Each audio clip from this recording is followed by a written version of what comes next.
had the Encyclopedia Britannica at home. And even when I was a small boy, he used to sit me on his lap and read to me from the Encyclopedia Britannica. And we would read, say, about dinosaurs. And maybe it would be talking about the Brontosaurus or something. And it would say something like, or the Tyrannosaurus Rex. You know, and it would say something like, this thing is 25 feet high, and the head is 6 feet across, you see. And he'd stop always and say, let's see what that means. That would mean that if he stood in our front yard, he would be high enough to put his head through the window. But not quite, because the head is a little bit too wide and would break the window as it came by. Everything we'd read would be translated as best we could into some reality, so that I learned to do that. That everything I read, I tried to figure out what it really means, what it's really saying, by translating. And so I used to read the encyclopedia when I was a boy, but with translation, you see. So it was very exciting and interesting to think that there was animals of such magnitude. I wasn't frightened that there would be one coming in my window as a consequence of this, I don't think. But I thought it was very, very interesting, and that they all died out, and at that time nobody knew why.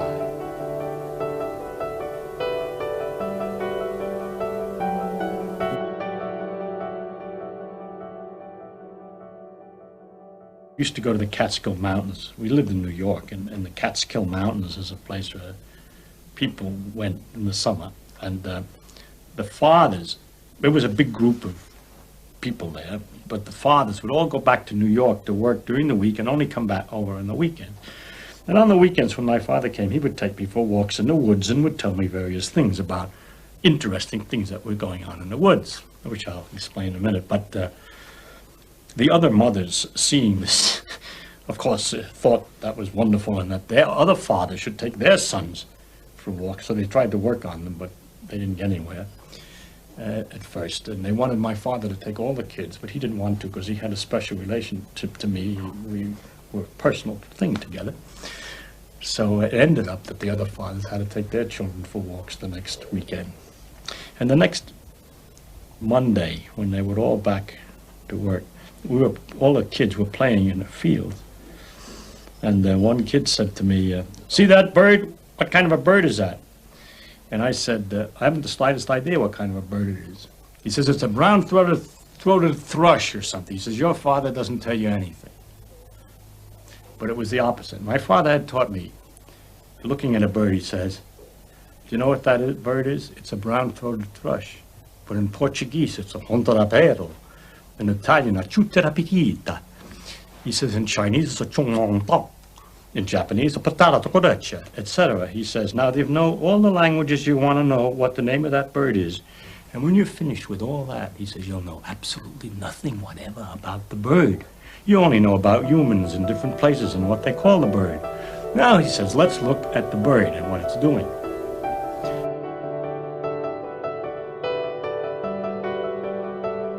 He had taught me to notice things, and one day when I was playing with what we call an express wagon, which is a little wagon which has a railing around it for children to play with that they can pull around.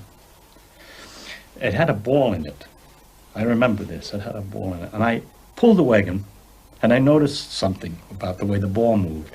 So I went to my father, and I said, say, Pop, I noticed something.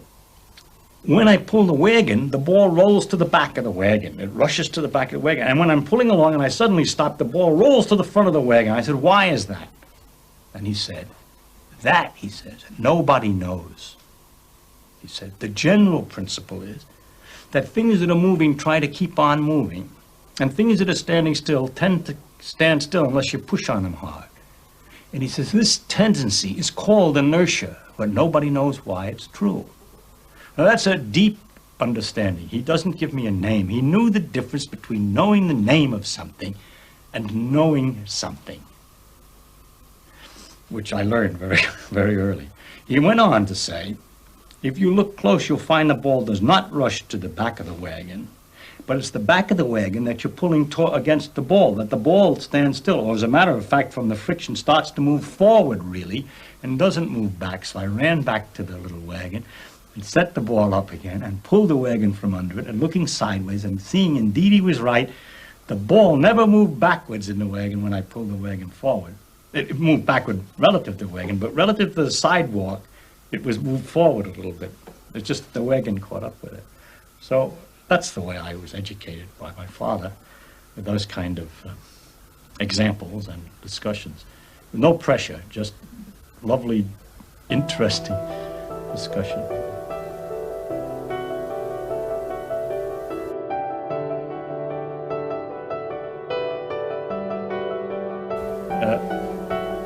There was a series of math books, which starts arithmetic for the practical man, and then algebra for the practical man, and then trigonometry for the practical man.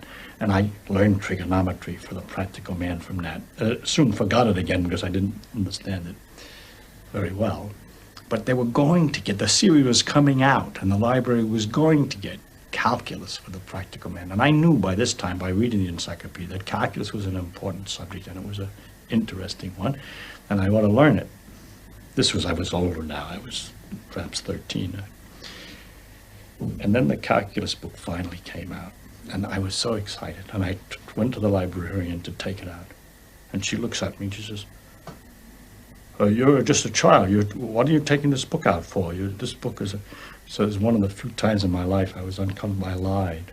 I said it was for my father, he sounded it. So I took it home and I learned calculus from it. And I tried to explain it to my father, and he'd start to read the beginning of it, and he found it confusing. And it really bothered me a little bit. I didn't know that he was so limited, he didn't understand. And I thought it was relatively simple and straightforward, that he didn't understand it. So that was the first time I knew I had learned more in some sense than he.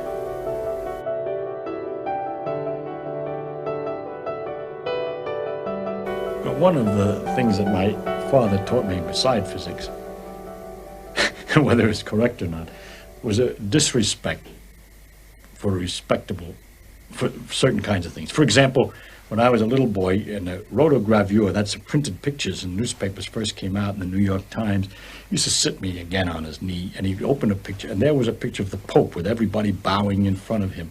And he'd say, now look at these humans, he'd say. Here's one human standing here, and all these others are bowing. Now what is the difference? This one is the Pope, and those are the ordinary people. He hated the Pope anyway.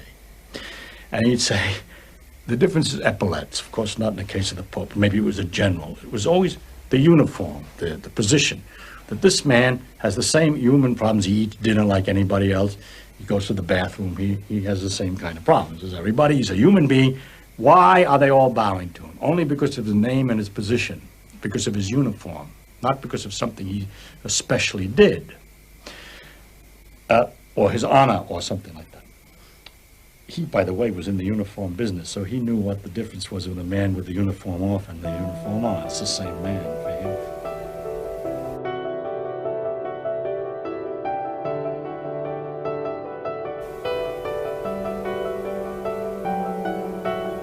He was happy with me, I believe. Once, though, when I came back from MIT and been there a few years, he said to me, you become educated and about these things, and there's one question I've always had that I've never really understood very well, and I'd like to ask you now that you've studied this, to explain it to me.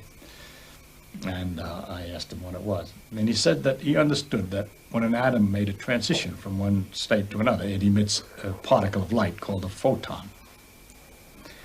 I said, that's right. He says, well now, is the photon in the atom ahead of time that it comes out, or is there no photon in to start with? I said, there's no photon in it, just that the electron makes a transition. It comes out. He said, well, then where does it come from? Then how does it come out? So I said, of course, I couldn't answer him. The view is that photons' numbers aren't conserved. They're just created by the motion of the electron.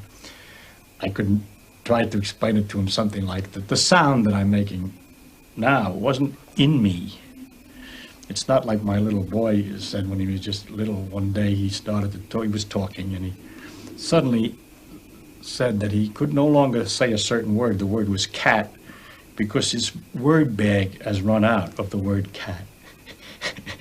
So So there's no word bag that you have inside that you use up the words as they come out. You just make them as they go along. And in the same sense, there was no photon bag in an atom. And when the photons came out, they didn't come from somewhere. But I couldn't do much better. He was not satisfied with me in that respect, and I never was able to explain any of the things that he didn't understand. So he was unsuccessful. He sent me through all these universities in order to find out these things, and never did find out.